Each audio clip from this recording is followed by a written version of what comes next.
Институт экологии Абхазии – один из самых молодых научных учреждений. В этом году ему исполняется 5 лет. Главной задачей института является проведение фундаментальных и прикладных исследований в области экологии, биологии, геоэкологии, геофизики и гидрофизики. Область исследований коллектива учреждения отвечает приоритетным направлениям развития науки в республике. Это обеспечение экологической безопасности, рациональное природопользование и охрана окружающей среды. В настоящей тематике института 10 научных тем, которые утверждены Президиумом Академии наук. Они утверждены на ближайшие 3 года и разделены эти темы по основным научным проблемам. Первая научная проблема, которой занимается Институт экологии, это изменение климата. На пресс-конференции Роман Дбар отметил, что одна из главных тем исследований института – это глобальное изменение климата и его локальные отражения, в частности, в нашей республике. За последние годы на территории Абхазии появились нехарактерные для нашей фауны виды насекомых, которые нанесли серьезный ущерб экологии страны. Это самшитовая огневка, пальмовый долгоносик и мраморный клоп. Борьба с этими вредителями ведется не первый год. В этом направлении Институт экологии ведет мониторинги и исследования. Роман Дбар отметил, что несмотря на все методы борьбы с самшитовой огневкой, за несколько лет этим насекомым была уничтожена большая популяция колхидского самшита в Абхазии. Что касается мраморного клопа, ученый отметил, что численность этого вида вредителя стала немного меньше, но все же он наносит огромный вред сельскохозяйственным культурам. По словам Романа Дбар, чтобы полностью уничтожить вредителя, нужно время.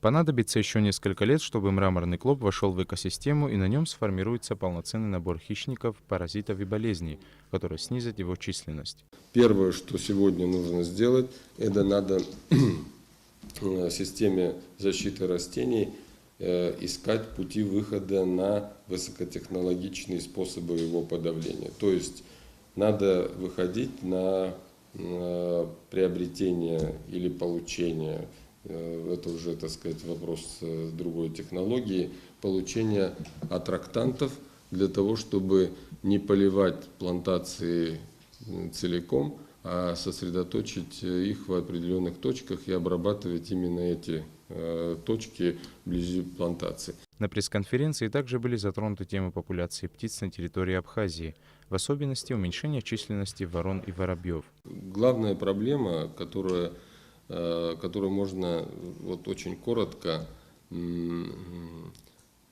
описать одной фразой: потеря мест обитания. То есть потеря места обитания, оно не связано, там глобально лес там спилили, там целиком расчистили.